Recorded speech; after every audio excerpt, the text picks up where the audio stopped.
Namaste, welcome to 1TV News.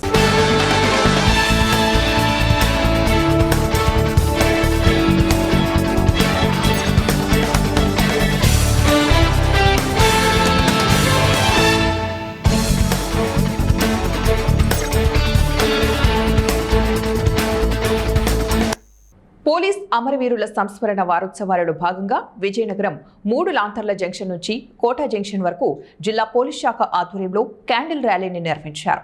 కార్యక్రమానికి జిల్లా SP AR Damodar ముఖ్య అతిథిగా హాజరై క్యాండిల్ ర్యాలీని ప్రారంభించారు.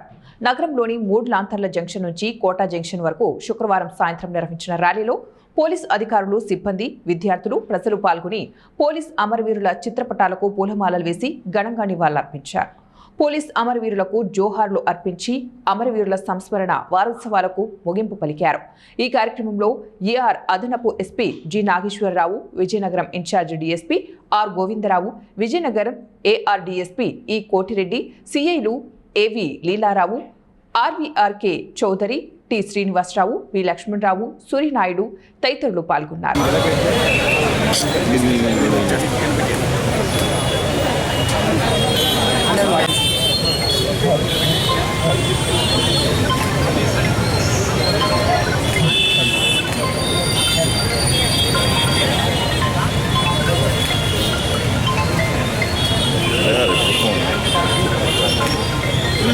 నాది కదా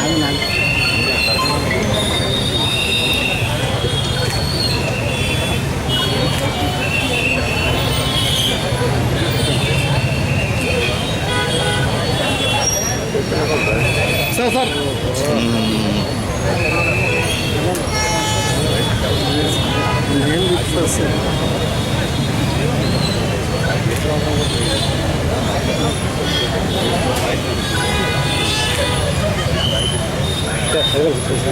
పోలీస్ అమరవీరుల సంస్మరణ వారోత్సవాలు శుక్రవారంతో ముగిశాయి. ఈ సందర్భంగా కడప జిల్లా పోరుమామిల పట్టణంలో గత సాయంత్రం అంబేద్కర్ సర్కిల్ నుంచి పోలీస్ స్టేషన్ వరకు విధి నిర్వహణలో అమరవీరులైన పోలీసుల గౌరవం క్యాండిల్ ర్యాలీని నిర్వహించారు. ఈ సందర్భంగా పోలీస్ అమరవీరులకు ఘనంగా నివాళులర్పించారు. ఈ క్యాండిల్ ర్యాలీలో పోలీస్ సిబ్బంది, విద్యార్థులు, ఉద్యోగులు, ఉపాధ్యాయులు, యువకులు, ప్రజా సంఘాలు, మాజీ సైనికులు, గ్రామ పెద్దలు, వ్యాపారస్తులు, రాజకీయ నాయకులు పెద్ద సంఖ్యలో పాల్గొన్నారు. అమరవీరుల సంస్మరణ వారోత్సవపు ముగింపు కార్యక్రమంలో పాల్గొన్న వారందరికీ పోరుమామిళ్ల సిఐ శ్రీనివాసరావు, ఎస్ఐ వెంకట కొండారెడ్డి ధన్యవాదాలు తెలిపారు.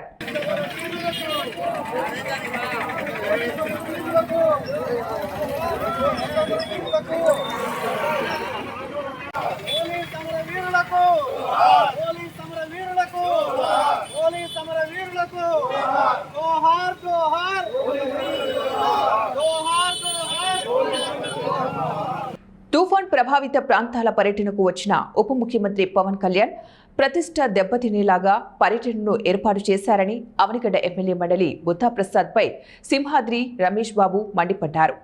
అవనిగడ్డ వైఎస్ఆర్సీపీ కార్యాలయంలో మీడియా సమావేశం ఏర్పాటు చేసిన రమేష్ మాట్లాడుతూ 20 నుంచి 25 సంవత్సరాలు అధికారంలో ఉండి మంత్రిగా, ఉపసభాపతిగా వెలగబెట్టిన ఆయన తుఫాన్ కారణంగా నిజంగా దెబ్బతిన్న ప్రాంతాలను గుర్తించి ఉప ముఖ్యమంత్రిని ఆయా ప్రాంతాల్లో చూపించకపోవడం ఖచ్చితంగా బుద్ధప్రసాద్ వైఫల్యమని అన్నారు. ఎన్నో సంవత్సరాల నుంచి అవుట్ ఫాల్ స్లూయిజ్ కారణంగా రైతాంగం నష్టపోతుందంటూ చెబుతున్నా కూడా ఆయన సమస్య ఉన్న అవుట్ ఫాల్స్ లూయిజ్ వద్దకు ఉప ముఖ్యమంత్రిని తీసుకెళ్లి సమస్యను వివరించలేకపోయారని, తాను అధికారంలో లేని సమయంలో నాటి ప్రజారాజ్యం అధినేత చిరంజీవిని తీసుకెళ్లి సమస్యను వివరించామని, తదుపరి గత ప్రభుత్వంలో జగన్మోహన్ రెడ్డి దృష్టిలో పెట్టి అన్ని రకాల అనుమతులు తీసుకుని ఫైనాన్స్ కు పంపించడం జరిగిందని, దాని పనులు చేయడంలో అలసత్వం వహించడం వెనుక కారణమేంటి, ఎదురుమండి బ్రిడ్జి 109 కోట్ల రూపాయలతో నాబార్డు నిధుల నుంచి శాంక్షన్ అయ్యి గత ప్రభుత్వ హయాంలోనే టెండర్లు కూడా పిలవడం జరిగిందని, దాని నిర్మాణం గురించి పర్యటనలో ఉన్న ఉప ముఖ్యమంత్రిని మీడియా ప్రతినిధులు అడిగినా సమాధానం ఇవ్వకుండా దాటవేసేలాగా బుద్ధప్రసాద్ ప్రవర్తించారని, వీటి వెనుక ఉన్న వాస్తవాలను ప్రజలు గ్రహించాలని కోరారు. ఎలక్షన్కు ముందు పాస్ పుస్తకాలపై జగన్మోహన్ రెడ్డి ఫోటో వేసుకున్నారు. మీ భూమును లాక్కుంటారని దుష్ప్రచారం చేశారన్నారు. 22A చుక్కల భూమి కింద ఉన్నటువంటి 10,116 మంది రైతులకు చెందిన 15,560 ఎకరాల భూమిని గత ముఖ్యమంత్రి జగన్మోహన్ రెడ్డి ఒక సంతకంతో విముక్తి కలిగిస్తే కూటమి ప్రభుత్వం అధికారంలోకి రాగానే 22A కింద చుక్కలు పెట్టి ఎవరి భూమిని వారు కాకుండా చేసి లాక్కున్నది కూటమి ప్రభుత్వం కాదా అని ప్రశ్నించారు. శాంక్షన్ చేశారు, డబ్బులు చూడండి, అది ఛాన్స్. ఏదన్నా ఈ నియోజకవర్గానికి అవసరమైంది ఏది మాట్లాడ్డాయి. అక్కడ దాకా వచ్చిన డిప్యూటీ సీఎం గారితో ఈ ఇబ్బంది ఉంది, అవుట్ ఫాల్స్ ఇది ఉంది అని మాట్లాడించాలి కదా, అక్కడికి తీసుకెళ్ళాలి కదా. నేను అధికారంలో లేనప్పుడే ఈ నియోజకవర్గానికి చిరంజీవి గారు వస్తే రత్నకోట్ డ్రైన్ మీదుగా ఆ అవుట్ ఫాల్స్ సూయిజ్ దగ్గరికి వెళ్ళి సమస్య ఇదని చెప్పాం. ఆయన ఒక మాట చెప్పాడు, ఈసారి గవర్నమెంట్ వస్తే ఇది చేస్తాను, లేకపోతే నా సొంత డబ్బులతో అయినా చేస్తాను. ఈ లోపల ఆయన కాంగ్రెస్ పార్టీలో చేరాడు, ఆయన పార్టీ విలీనం చేశారు, అయిపోయింది. తర్వాత జగన్ గారు వచ్చారు, జగన్ గారిని కూడా అక్కడ తీసుకెళ్ళగలిగారు. ఇవాళ పవన్ కళ్యాణ్ గారు వస్తే మీరు అక్కడ తీసుకెళ్ళి సమస్యలు చూపించేది పోయి సమస్యలు చూపించుకోకుండా ఎవరో ఇద్దరు దగ్గరికి ముగ్గురు దగ్గరికి ఒక చేలో దింపి మాట్లాడించి ఆయన పంపించడానికి ఆయనకి కూడా అప్రదిష్ట ఖ్యాతి తెచ్చేటట్టుగా మన ఉపసభాపతి గారి పరిస్థితి ఉంది. ఇది చాలా అన్యాయమైన పరిస్థితి. ఇప్పుడు లోగడేదో నేను జగన్మోహన్ రెడ్డి గారిని తీసుకొచ్చి కాలేజీలో 22A రద్దు చేయించడానికి తీసుకొచ్చినప్పుడు కోడూరు రోడ్డు ఇంకా చిన్న ఏవో అడిగే కంపోస్ట్ యార్డ్ అడిగా, ఆ రోజుని ఖచ్చితంగా చేస్తానని చెప్పాడు, వాగ్దానం చేశాడు. నువ్వు కనీసం అది కూడా చేయలేక తీసుకెళ్ళకోకుండా ఉన్నటువంటి పవన్ కళ్యాణ్ గారికి అపఖ్యాతి కావాలన్నా లేకపోతే ఏంటో నాకు అర్థం కావట్లేదు. నీ ఎఫిషియన్సీ ఏమైంది? ఇంతకాలం నువ్వు పనిచేసావు కదా, ఈ పని పట్ల నీకు శ్రద్ధ ఉండాలి కదా, శ్రద్ధ ఎందుకు లేదు? మాట్లాడితే ఏదో ఒక మసిమసి మారేడుకాయ చేసినట్టుగా శిథిలావస్థకు చేరింది ఆర్కిటెక్ట్ అంటాడు. 3 ఏళ్ళు మేము అధికారంలో ఉన్నాం, 2 ఏళ్ళేమో కరోనా పోయింది. అంతకుముందు 25-30 ఏళ్ళు నువ్వు ఉన్నప్పుడు చేరినాయి శిథిలావస్థకి మేము చేరిందంటావు. నువ్వు వచ్చిన తర్వాత ఏం చేసా? రైలింగ్ నుంచోబెట్టి దానికి పెయింట్ రుద్దు, అంతే కదా. దానికి ఏమైనా కొత్తగా ఏమైనా చేసావా? అన్నీ ఏదన్నా పేపర్కి నీ పొగడ్తలకి నువ్వు పొగిడించుకోవడానికి పనికొస్తుంది దానికి తప్ప. ఇప్పుడు 1 సంవత్సరం పాటు వాళ్ళ నాన్నగారిది కార్యక్రమాన్ని పెట్టారు. అవి చేయడానికి చాలామందిని ఇక్కడికి నువ్వు తీసుకొస్తున్నావు. మొన్న ఆయన సింగర్ వచ్చాడు, ఆయన చాలా చెప్పాడు, నీటి వనరుల మీద బోల్డంత మాట్లాడాడు, ఎట్లా చేయవచ్చో చెప్పాడు. పాత గవర్నమెంట్లో నేను 2 బ్యారేజ్ ప్రపోజల్ పెట్టాను. ఒక బ్యారేజ్ది అది కూడా ఫైనాన్స్కి వెళ్ళింది, డిపిఆర్లు అయిపోయింది. ఉమ్మడి పశ్చిమ గోదావరి జిల్లా జంగారెడ్డిగూడెంలో అమానుష ఘటన చోటు చేసుకుంది. వివాహిత పట్ల ఆమె అత్తమామలు ప్రవర్తించే తీరు సభ్య సమాజం తలదించుకునేలాగా ఉంది. బాధితురాలు తెలిపిన వివరాల మేరకు పోలవరంకు చెందిన అమృతవల్లికి జంగారెడ్డిగూడెంకు చెందిన రంజిత్ కుమార్తో గత 22 నెలల క్రితమే వివాహమైంది. అయితే వారికి ఒక సంతానం కూడా కలిగింది. అయితే ఆ తర్వాతే అమృతవల్లికి అత్తమామ భర్త నుంచి వేధింపులు మొదలయ్యాయి. పెద్ద కుమారునికి వివాహమై చాలా కాలమైనా ఆయనకు సంతానం కలగలేదు. దీంతో బావతో అమృతవల్లిని సహజీవనం చేసి సంతానాన్ని ప్రసాదించాలని అత్తమామలు భర్త వేధించేవారు. అందుకు సమ్మతించకపోవడంతో ఆమెకు ఎలాంటి ఆహారం త్రాగునీరు ఇవ్వకుండా చీకటి గదిలో నిర్బంధించి వేధిస్తున్నారు. తన పెద్ద కుమారుతో జీవనం చేస్తేనే విముక్తి లభిస్తుందని అత్త తోడికోడళ్లు వేధించేవారు. అయితే విషయాన్ని తెలుసుకున్న మానవ హక్కుల కమిషన్ సభ్యులు ఇంటి వద్దకు చేరుకుని బాధితురాల్ని విముక్తిని చేసి పోలీసులకు ఫిర్యాదు చేశారు. పోలీసులు కుటుంబ సభ్యులను అదుపులోకి తీసుకుని విచారణ చేపట్టారు. నా పేరు సూర్య, మా చెల్లికి జంగారెడ్డిగూడెం ఇచ్చాము. రంజిత్ అబ్బాయి పేరు. పెళ్లి చేశాక అమ్మాయికి పిల్లలు కావాలనేసి ముందుగా ఒప్పించి తర్వాత ఏమో ఇప్పుడు పిల్లలు పుట్టిన కాడి నుంచి నాకు పిల్లోడు వద్దు, నన్ను కాపురం చేయను, అది ఇది అనేసి చాలా రకాలుగా ఏడిపిస్తున్నారు. అప్పుడే 15 రోజుల నుంచి మా చెల్లిని లోపల ఉంచితే ఎన్ని ఇబ్బందులు పెట్టాలో అన్ని ఇబ్బందులు పెడుతున్నారు. పైకి మంచిలు కూడా అందివ్వకుండా తలుపులు వేసేసి డోర్లు వేసేసి పైకి కర్రీస్ కూడా అందివ్వకుండా బుట్ట వేయడానికి లేకుండా అన్నీ కట్టేసి లోపల తలుపులు వేసి బంధించేసి ఉంచారు. దయచేసి మా చెల్లిని తలుపులు తీసి పిల్లోడు ఏడుస్తున్నా కూడా అలాగే పట్టించుకోకుండా తిరుగుతున్నారు వాళ్ళు. అండ్ ఇప్పుడు మీరు చూస్తున్నటువంటి బిల్డింగ్లో బాధితురాలు అమృతవల్లి అని చెప్పేసి అమ్మాయి ఉంది. ఆ అమ్మాయికి ఇది 3rd ఇయర్ మ్యారేజ్ అయ్యి పెళ్ళైన తర్వాత యాక్చువల్గా వాళ్ళు అత్తగారికి 2 మగపిల్లలు. పెద్ద తనకి పెళ్ళై ఎన్ని సంవత్సరాలైనా పిల్లలు పుట్టలేదు. ఈ అబ్బాయి పుట్టిన తర్వాత సంవత్సరం తర్వాత కన్సీవ్ అయ్యింది అమ్మాయి. కన్సీవ్ అయితే అతను మ్యారేజ్ అవ్వగానే ఈ భర్త రంజిత్ కుమార్ అనే అతను పిల్లల కోసం చాలా తాపత్రయపడి మనకు పిల్లలు పుడితే మా మదర్ వాళ్ళు చాలా సంతోషిస్తారు అని చాలా హ్యాపీగా ఎక్స్ప్రెస్ చేసినటువంటి పరిస్థితి. అయితే పిల్లడు పుట్టిన తర్వాత మరి ఏం జరిగిందో తెలీదు. ఆపరేషన్ చేయించుకొని రమ్మని పిల్లలు లేకుండా అప్పుడే మేము రాణిస్తామని ఒక రకంగా, తర్వాత పెద్దతనంతో కూడా పిల్లల కంటే మాకు ఫుల్ఫిల్ అయిపోద్ది, 2 పిల్లలతో 2 పిల్లల్ని కన్నట్టు అని చెప్పేసి హెరాస్మెంట్ చేస్తున్నారు. అయితే వాళ్ళ బంధువుల సహాయంతో ఈ రోజుకి 13 రోజులు అయ్యింది ఆ అమ్మాయిని దిగబెడితే కనీస వసతులు ఉన్నటువంటివి కూడా తీసేసి మా దగ్గర ఆధారాలు ఉన్నాయి. టోటల్గా ఫ్యాన్, బెడ్, వాటర్, బాత్రూంలో వాటర్, మగ్గు, గ్లాసు, ప్లేట్స్ అన్నీ తీసేశారు. అన్నీ కూడా వాళ్ళ అన్నయ్య పక్కింట్లోంచి అందించడం జరిగింది. ఇప్పుడు ఎంతసేపటి నుంచో తలుపు కొడుతున్నామో అమ్మాయిని నిర్బంధించారు. ఇప్పుడు మీడియా వారు మీరైనా పోలీసు వారి సహాయంతోనైనా మా అమ్మాయి పరిస్థితి ఏంటి, అసలు లోపల ఎలా ఉందనేది మాకు కావాలి. అది నాగర్ కర్నూలు జిల్లా అచ్చంపేటలోని పెట్రోల్ బంకు నిర్వాహకుల ఆగడాలు, కొలతల్లో మోసాలు, నీరు కలిపిన పెట్రోల్ పోయడం లాంటి చర్యలకు పాల్పడుతూ వినియోగదారులను తీవ్ర ఇబ్బందులకు గురిచేస్తున్నారు. అచ్చంపేట మండలంలోని బ్రాహ్మణపల్లి సమీపంలో ఉన్న బృందావన్ పెట్రోల్ బంక్ యాజమాన్యం నీరు కలిపిన పెట్రోల్ వేయడంతో వాహనదారులు తీవ్ర ఇబ్బందులు ఎదుర్కొంటున్నారు. పెట్రోల్లో నీరు కలవడంతో హైదరాబాద్, శ్రీశైలం వైపు వెళ్తున్న ప్రయాణికుల వాహనాలు మార్గం మధ్యలోనే ఆగిపోవడంతో తీవ్ర ఇబ్బందులకు గురవుతున్నారు. ఈ విషయంపై బంక్ యాజమాన్యాన్ని ప్రశ్నించడంతో వారు వాహనదారులపై దౌర్జన్యానికి దిగారు. గత 2 రోజులుగా ఇదే తంతు కొనసాగుతూ ఉండటంతో వాహనదారులు అధికారులకు ఫిర్యాదు చేశారు. దీంతో తహసీల్దార్ సైదులు పెట్రోల్ బంకును తనిఖీలు చేశారు. పెట్రోల్లో నీరు కలపడాన్ని గుర్తించిన ఆయన పెట్రోల్ బంకును సీజ్ చేస్తామని, దురుసుగా ప్రవర్తించిన యాజమాన్యంపై కఠినమైన చర్యలు తీసుకుంటామని ఆయన వాహనదారులకు భరోసా కల్పించారు.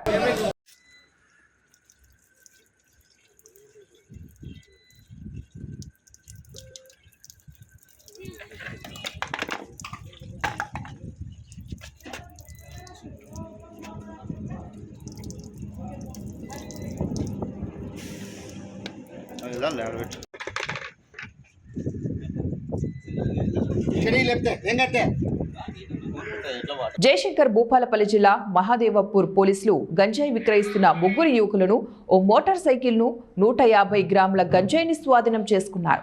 సిఐ వెంకటేశ్వర్లు తెలిపిన వివరాల మేరకు వచ్చిన సమాచారం మేరకు రాగా ఎడవల్లి గ్రామ శివారులో అనుమానాస్పదంగా 3 యువకులు కనిపించారన్నారు.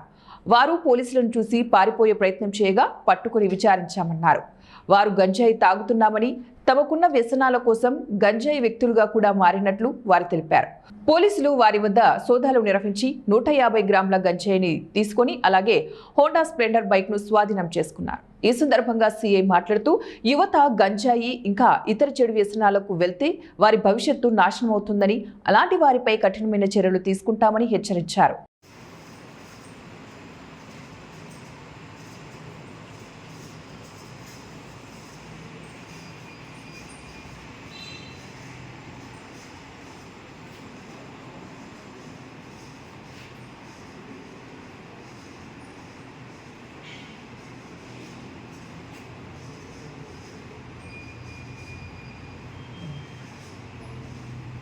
శ్రీకాకుళం జిల్లాలో విషాదం చోటు చేసుకుంది. శ్రీకాకుళం కాశీబుగ్గ వెంకటేశ్వర స్వామి దేవాలయంలో తొక్కిసలాట జరిగింది. ఈ ఘటనలో 9 మంది మృతి చెందారు, పలువురికి గాయాలయ్యాయి. కార్తీక ఏకాదశి సందర్భంగా ఆలయానికి భక్తులు భారీగా తరలి రావడంతో ఈ ఘటన జరిగింది. రైలింగ్ ఊడిపోవడంతో ఈ ప్రమాదం చోటు చేసుకున్నట్లు తెలుస్తోంది. మృతుల సంఖ్య మరింత పెరిగే అవకాశం ఉంది. కాగా భక్తులు పెద్ద ఎత్తున తరలి వస్తారని తెలిసినప్పటికీ ఆలయ అధికారులు సరైన చర్యలు తీసుకోలేదన్న ఆరోపణలు వినిపిస్తున్నాయి. గాయపడిన వారిని స్థానిక హాస్పిటల్కి తరలించారు. ఈ ప్రమాద ఘటనలో మృతుల సంఖ్య పెరిగే అవకాశం ఉంది. శ్రీకాకుళం జిల్లాలోని కాశీబుగ్గ వెంకటేశ్వర స్వామి ఆలయం ఏడాది కిందట ప్రారంభించారు. 12 ఎకరాల్లో 10 కోట్ల వ్యయంతో ఈ ఆలయాన్ని పండా అనే ఓ భక్తుడు ఈ ఆలయాన్ని నిర్మించారు. ఈ ఆలయంలో 2000 నుంచి 3000 వరకు భక్తులు మాత్రమే వచ్చేందుకు సౌకర్యం ఉంది. కానీ ఈ రోజున ఏకంగా 25,000 మందికి పైగా భక్తులు వచ్చారు. దీంతో సాధారణ స్థాయిలోని రైలింగ్ విరగడంతో భక్తులు కింద పడిపోయారు. ఈ క్రమంలో తొక్కిసలాట జరిగింది. కార్తీక ఏకాదశి రోజున గోవింద నామస్మరణతో మార్మోగవలసిన కాశీబుగ్గ వెంకటేశ్వర స్వామి ఆలయంలో ఇప్పుడు ఆర్తనాదాలు వినిపిస్తున్నాయి. తొక్కిసలాట కారణంగా ఏకంగా 9 మంది చనిపోయారు. అంచనాలకు మించి భక్తులు రావడంతో అధికారులు ఒక్కసారిగా దర్శనానికి గేట్లు ఓపెన్ చేశారు. దీంతో రైలింగ్ విరగడంతో భక్తులు కింద పడిపోయారు. ఈ క్రమంలో తొక్కిసలాట జరిగింది. మృతుల కుటుంబ సభ్యులు రోధిస్తున్నారు.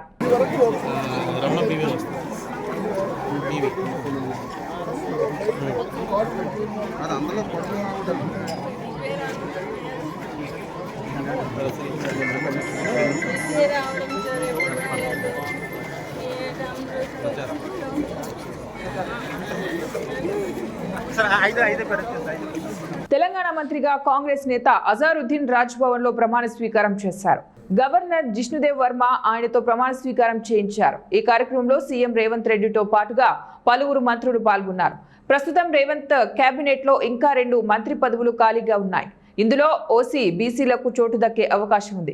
ఇక అజారుద్దీన్ ను గవర్నర్ కోటాలో ఎమ్మెల్సీగా నియమించారు. ప్రస్తుతానికి అజారుద్దీన్ కు ఏ శాఖ కేటాయిస్తారనే దానిపై అధికారిక ప్రకటన వెలువడనప్పటికీ మైనార్టీ సంక్షేమం, క్రీడలు లేదా హోంశాఖ వంటి కీలక శాఖల్లో ఏదో ఒకటి దక్కే అవకాశం ఉందని ప్రచారం జరుగుతోంది. I, Muhammad Azharuddin, do swear in the name of Allah that I will bear true faith and allegiance to the Constitution of India as by law established, that I will uphold the sovereignty and integrity of India, that I will faithfully and conscientiously discharge my duties as Minister for the state of Telangana, and that I will do right to all manner of people in accordance with the Constitution and the law without fear or favor, affection or ill will. I, Muhammad Azharuddin, do swear in the name of Allah that I will not directly or indirectly communicate or reveal to any person or persons any matter which shall be brought under my consideration or shall become known to me as Minister for the state of Telangana, except as may be required for the due discharge of my duties as such Minister. Jai Telangana, Jai Hind.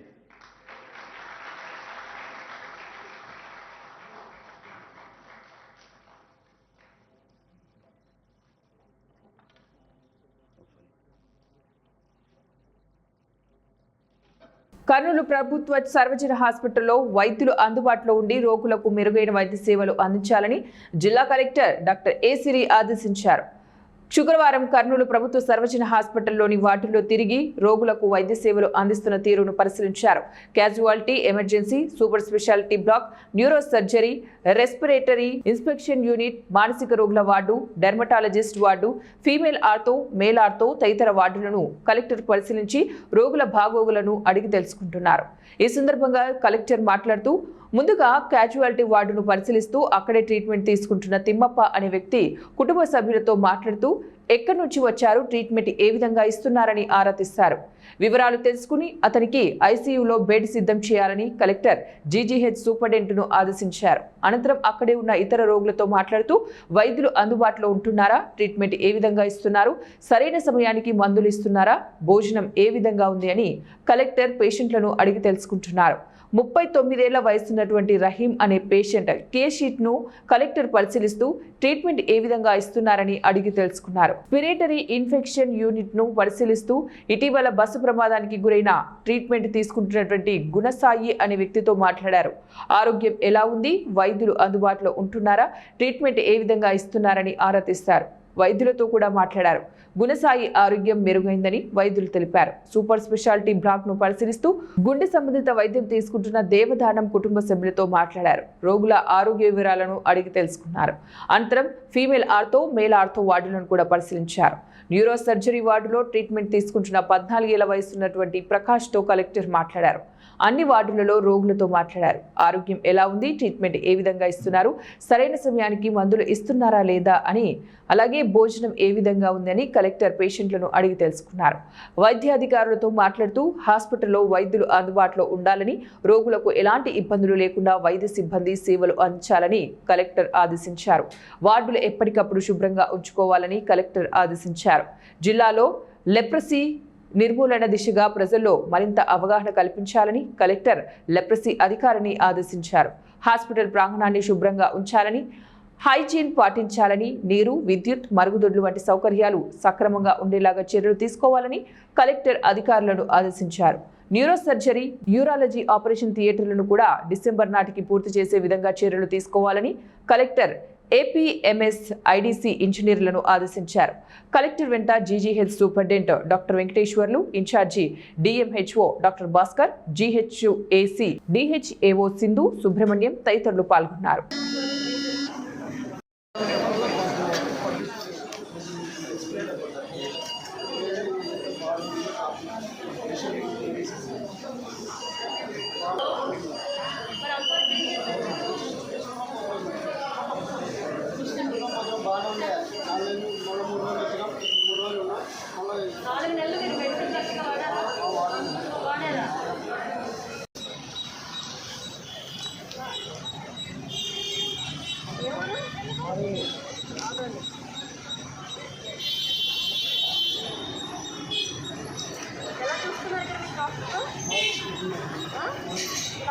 Government హాస్పిటల్కి రావడమే మంచిది బీదవాడు. లేకపోతే కొంచెం పేషెన్స్గా ఉండాలన్న ticket ఇవ్వడం computer ఇబ్బంది ఏం లేదు, బాగుంది, నయమైంది.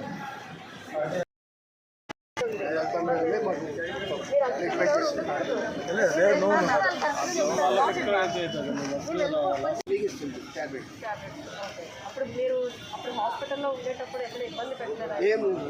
చాలా భోజనం అది బాగా భోజనం ఐసీలో పెట్టారు 5 రోజులు, తర్వాత ఇంజక్షన్ చేశారు.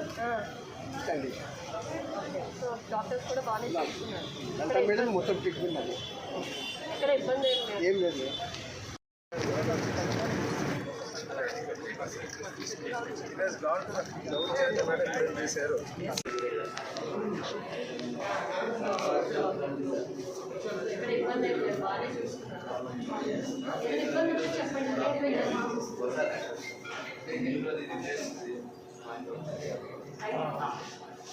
చిరంజీవులు ఎగ్జిక్యూటివ్ బాగా లేట్ అయింది మేడం, బాగా లేట్ అయింది.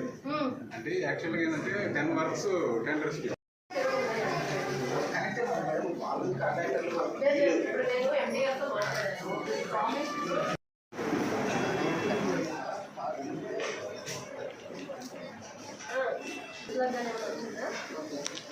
వన్ టైం వచ్చింది యూరిన్ అది బయట